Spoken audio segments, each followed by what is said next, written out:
Coming up on Locked On Dodgers, the Dodgers ended the weekend by regaining the game they lost to start the weekend. Plus, Mookie Betts is just a great person, and the Padres are falling apart.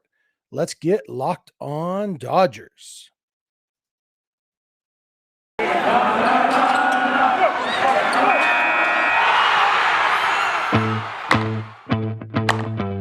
You are Locked On Dodgers, your daily Los Angeles Dodgers podcast. Part of the Locked On Podcast Network, your team every day.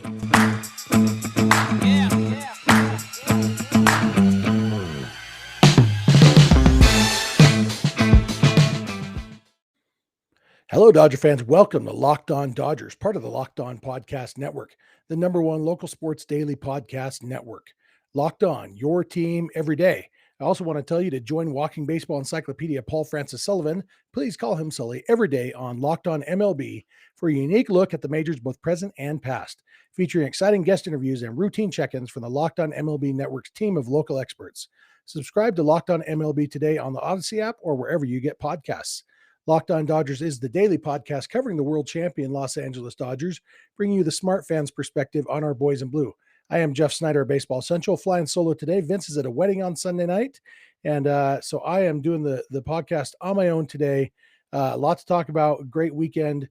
Well, not a great weekend, a solid weekend for the Dodgers. Would have been great if two different things had happened on Friday, but a solid weekend for the Dodgers. Going to talk about the series with the Reds, talk about the Giants series with the Braves a little bit. We're going to talk about Clayton Kershaw. I'm going to talk about Mookie Betts being awesome. And we'll probably talk a little bit at the end about the Padres. And they're kind of falling apart. And, not just to rub it into the Padres, going to tie it into the Dodgers. So that's the plan for today. But first, I want to remind you, please follow Locked On Dodgers wherever you get your podcasts. Subscribe to Locked On Dodgers on YouTube if you haven't done that already. All those things. And when you get in your car or sit on your couch, tell your smart device to play podcast Locked On Dodgers. All right, so going into the weekend, the Dodgers were a game down on the Giants. And coming out of the weekend, the Dodgers are a game down on the Giants. And so, it can kind of feel like a wasted weekend, but after the way the weekend started on Friday, it feels a lot better, especially because one game is like the definition of striking distance. If the Dodgers if they went into the weekend down by 3 games and came out of the weekend down by 3 games with whatever it is, 12 to play, yeah, it would have been a bummer. Going in down 1 game and coming out down 1 game, obviously it would have been nice if they could have done better.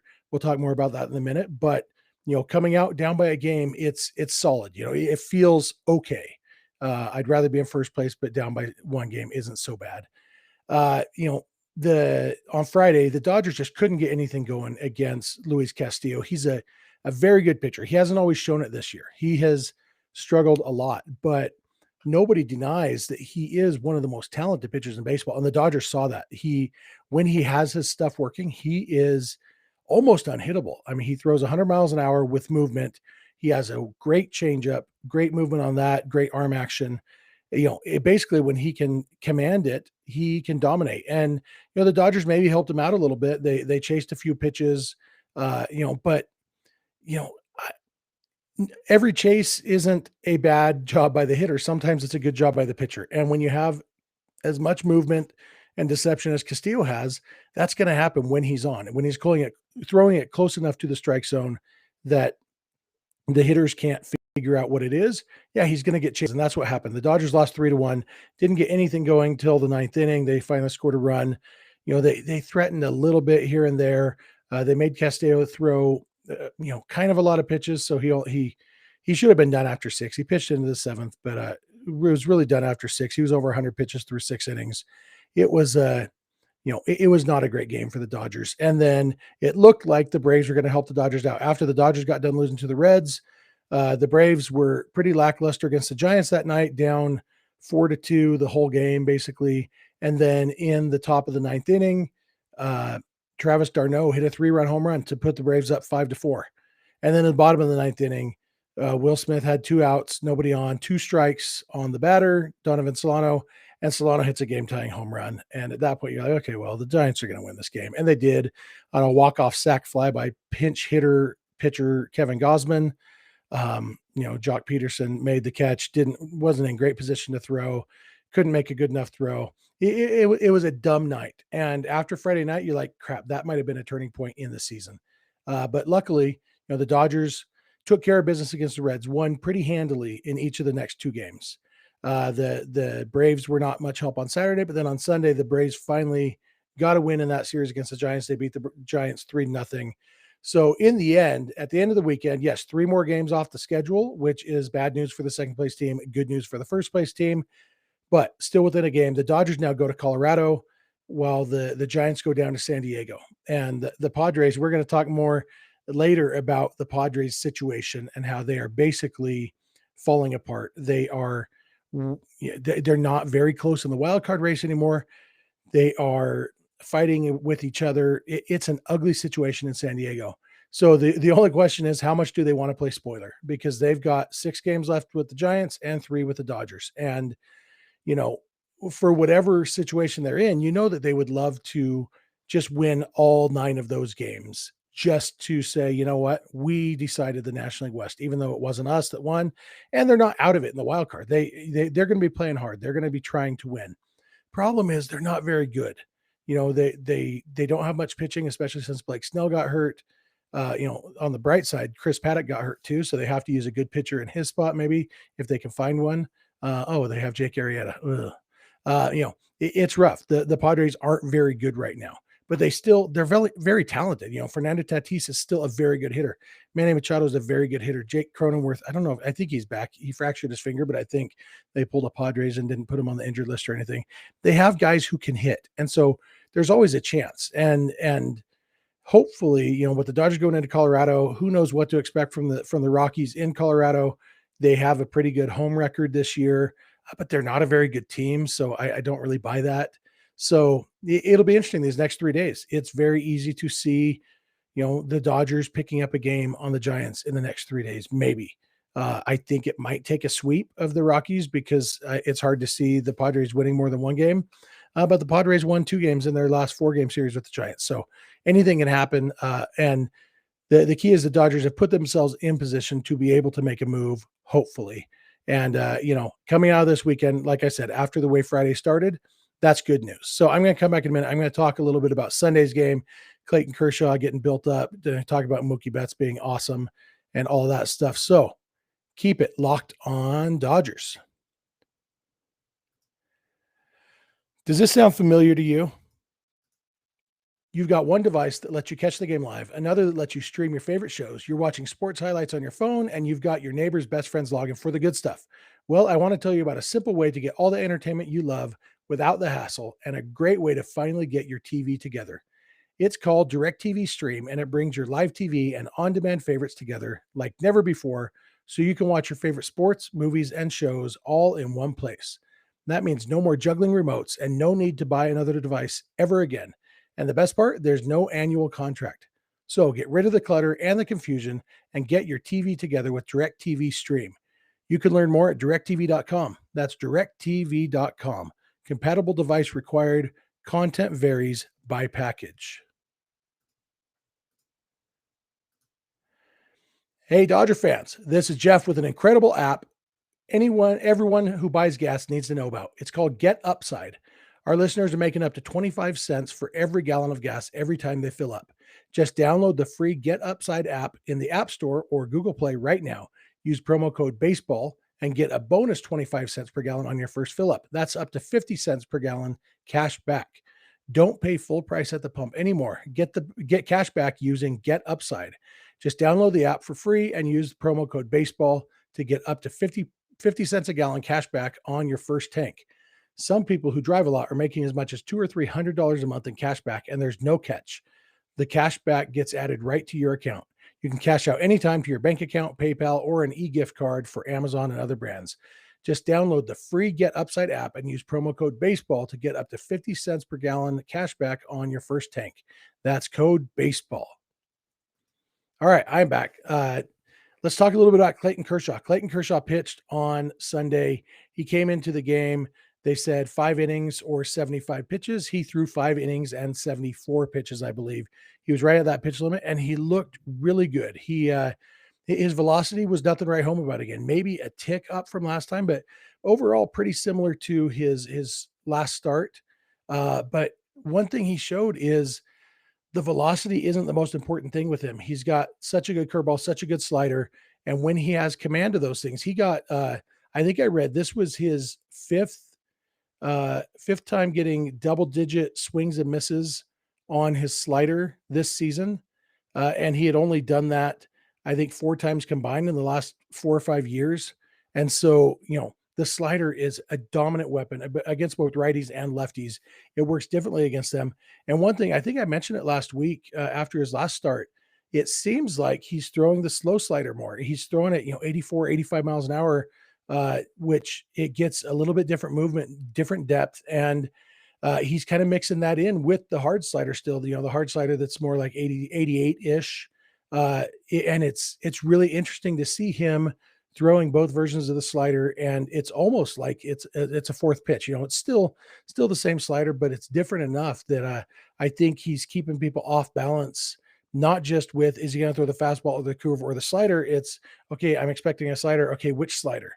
And, Clayton Kershaw could be a pretty dominant weapon in the postseason, whether that's as the fourth starter. I assume that's what it would be. He'd be the fourth starter, which, great. That having a guy like Clayton Kershaw as your fourth starter kind of tells you what's going on with the rest of your rotation, which is all good things. So Kershaw as the fourth starter would be awesome.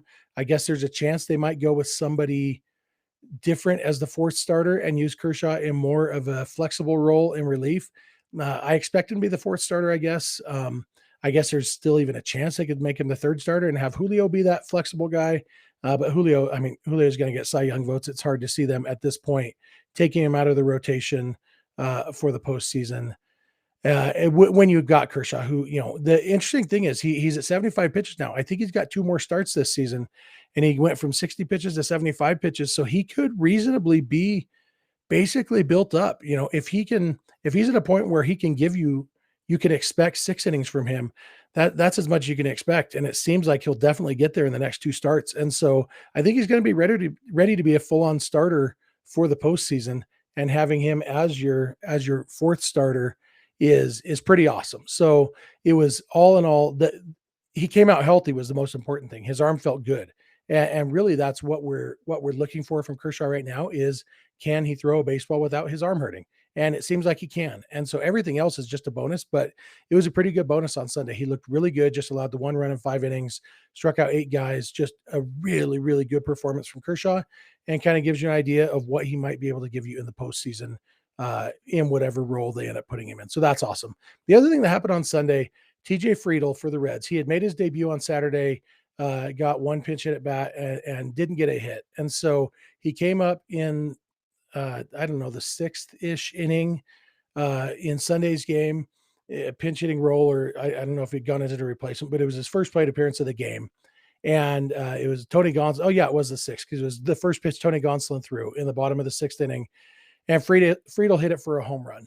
And it was his first career hit, first career home run, and all that. And Mookie Betts, just being Mookie Betts, he remembered, oh, yesterday was his major league debut. I know he didn't get a hit yesterday. So, transitive property or distributive property, whatever math he did in his head. Okay, that means this was his first career hit.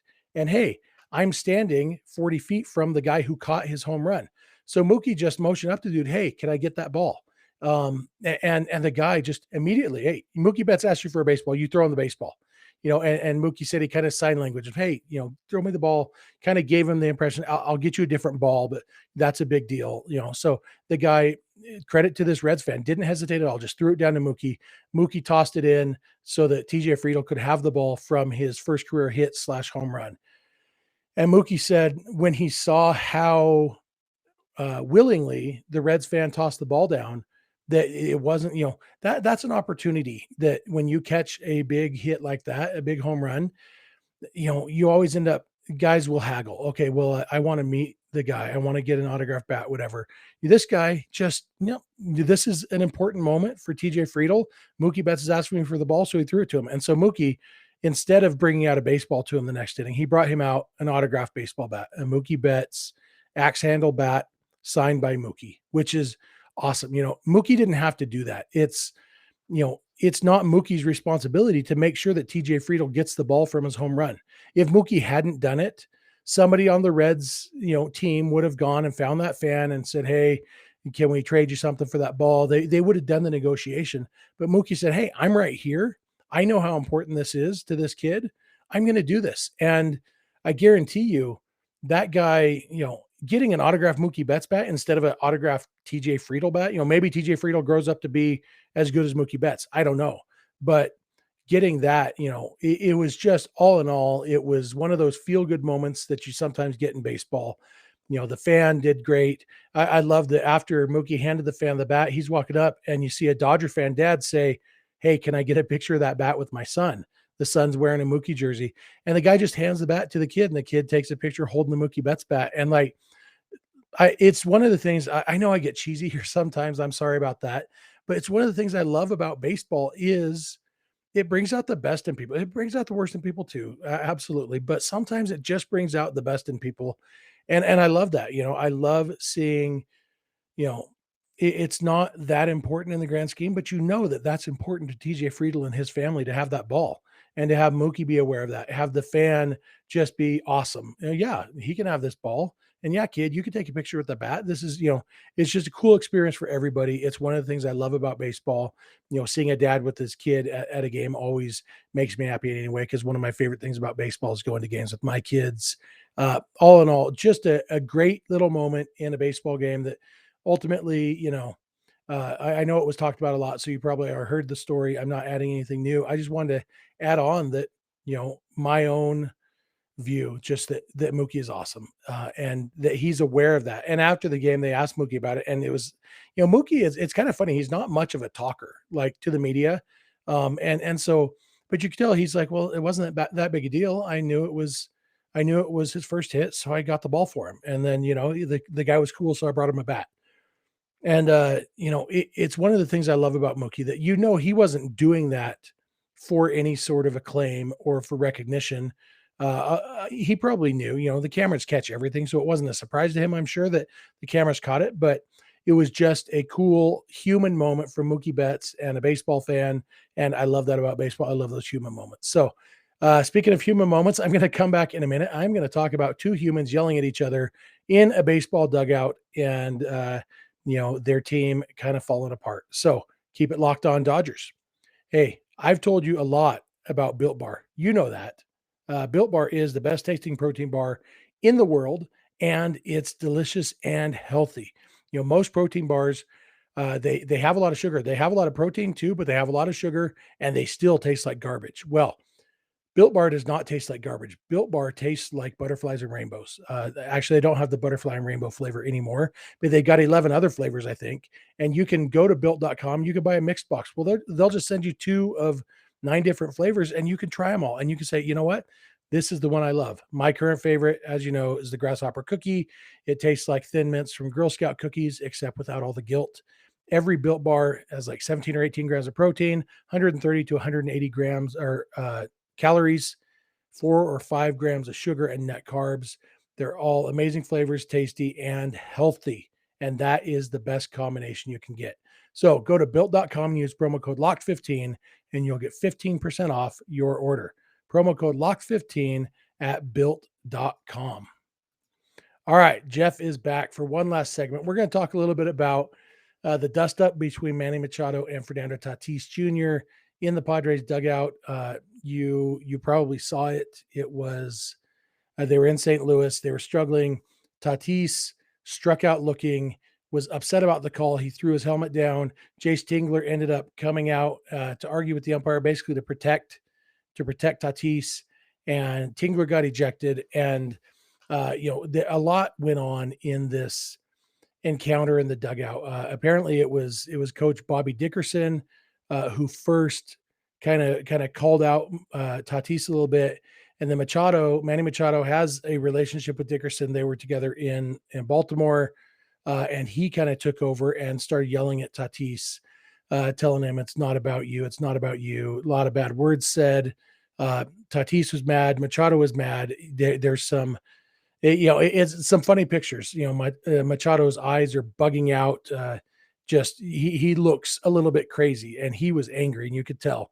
And it raised a lot of questions. The Padres put out a statement, or said that basically Machado was showing leadership, which, yeah, I mean, he's showing some leadership.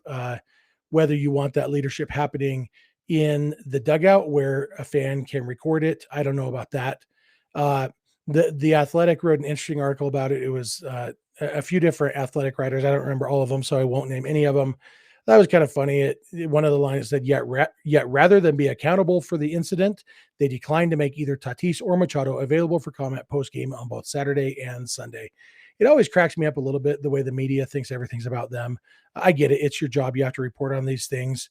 But just the way they phrase it, rather than be held accountable, like, I don't know. I understand that's the role of the media, but I feel like it's one of those things that, like, there's things you shouldn't say about yourself. You should let other people say them about you. And I feel like the media being the ones to hold people accountable, that's something other people should say. I don't think the media should be the one saying it's my job to hold you accountable. But anyway, it's not about the media. As we know, this Padres thing, it's about the Dodgers, like everything. I just wanted to compare a little bit the leadership of the managers, because Jace Tingler, I don't know anything about Jace Tingler other than what I've seen of him managing, but it seems like the Padres are falling apart. And obviously bad performance can lead to a lot of emotions. But a manager's job is to manage players. And, that's one of the reasons that I am nicer to Dave Roberts than a lot of people are. Some people even call me a Dave Roberts stan. I'd have to know what stan means before I know if that's true or not, because I'm an old man. And anyway, Dave Roberts knows how to manage people. And that's one of the reasons I'm always in favor. Like, the idea of firing Dave Roberts has always made me laugh, because he has the skill and the attributes that can't be taught. Those people skills, they can't be taught. They can be learned over the years, but they can't be taught. If you, I don't know if that distinction makes sense to you. You can't sit a person down and say, today we will teach you people skills. It's something you learn over the years. And I don't know when Dave Roberts started learning those skills. Maybe Jace Tingler could learn them, but Dave Roberts has them. And so even when he sometimes has hiccups in his on-field managing, and I remain firm in believing that those hiccups are less frequent than a lot of you guys probably think. But the value of a manager who can run the clubhouse the way Roberts does can't be overstated. And so, comparing that leadership of Dave Roberts to the leadership of Jace Tingler, that's what we're seeing. Another thing that jumped out at me in the Athletic article is it mentions that Eric Hosmer used to have a reputation for leadership, but he, in quote, it says he's no longer performing at an above average level. So putting aside the idea that Eric Hosmer was ever above average, like, he spent 7 years in Kansas City, which they were talking about, it was when he was at the Royals that he was a leader. He had a total WAA, which is wins above average, of 0.1 combined in 7 years with the Royals. So he has always been an average baseball player at best. So, but we'll put that aside. It made me think, does a player actually need to be good to be a leader? And I thought about Chase Utley. Chase Utley, when he was on the Dodgers, he was below average. Like, the whole time he was with the Dodgers, he was a below average baseball player. He still had value. WAR and WAA are different. Wins above replacement is different than wins above average. But Chase Utley was a below average baseball player his entire time in Los Angeles, but he was a team leader. And so I know it's kind of a dangerous precedent to set to compare somebody to Chase Utley, because I remember when Manny Machado was on the Dodgers, and people, whenever Machado didn't bust his butt as hard as he could have, people said, well, Chase Utley would have been, it's like, if you compare everybody's hustle to Chase Utley, you're going to be disappointed all the time, because nobody hustles as much as Chase Utley. And maybe it's the same thing with the leadership. Maybe Utley had such a good career that by that point, the fact that he wasn't good anymore didn't matter. He had all that experience, but I think it was something about his personality too. I think Chase Utley is a leader.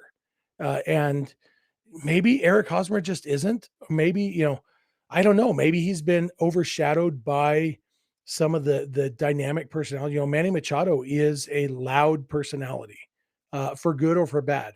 And he's making more money than Hosmer. He's there longer than Hosmer. Maybe it's hard for a guy like Eric Hosmer to be a leader on a team with a guy like Manny Machado. And then you got Tatis, who's theoretically the on-field leader. He's the shortstop. He's the center fielder. He's like that on-field captain, theoretically. He's the highest paid player, or at least the longest under contract, the biggest contract.